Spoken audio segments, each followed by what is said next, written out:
Hey guys, this is Dean from Space Station Liberty, and it's the briefing room.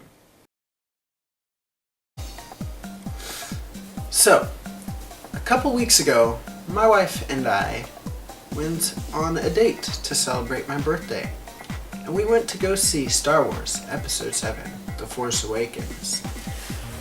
And it met all of my expectations. It was very good, and if you haven't seen it already, you need to. One thing that I personally went into the movie looking for was whether or not this movie could be used as a template for the ROBOTECH live-action movie. And why not? They are both well-established science fiction franchises that have been hit or miss in the last decade. For those of you who haven't seen it, I'm not going to spoil anything, but my oh my, can this be used as a template?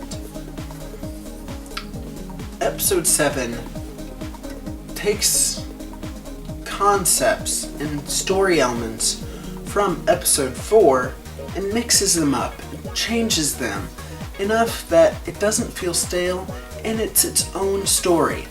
This could absolutely work for ROBOTECH. If you look at the general premise, again, general premise, that it's not detailed story, just the general idea of the story, of the first half of Macross. The premise is an alien spaceship crashes on Earth. World leaders joined to rebuild ship. On the day that ship is completed, aliens chasing the ship arrive at Earth. When attempting to jump, a malfunction occurs that causes the ship to arrive in orbit around Pluto instead of the moon. Now the crew must fly back to Earth on impulse power while fighting the aliens. Again, I know I'm skipping significant plot details, but like I said, it's just the general premise. So, if you look at it, it's not that inflexible. I mean, yeah, it could do something like that where the general premise is the same, where it's that idea of a ship having to fly back to Earth on impulse power. But they could do it where the story's fresh and different. They could have our favorite moments or our favorite characters in the background for us to spot in, frame by frames. They, like little Easter eggs. But as far as characters, one thing that Disney did that was genius was that they cherry-picked characters from non-canon material, and as well as story elements from non-canon material as well. Like, for instance, what Luke was doing in the Legends is kind of what he started doing in the movie. And we've got, as I said, characters from Legends too. There's a character that has the exact same name as a character from Legends with the same lineage, but he has the character development of another character from Legends. So, yeah, I mean, that could really work. I mean, even in ROBOTECH we could use canon characters as well. You look at Vince or Rolf, they were not in the Macross saga because, amalgamation. But it's indicated in their respective series and features that they were, in fact, part of the First War. And considering their high rank, they had to have done something important in that war.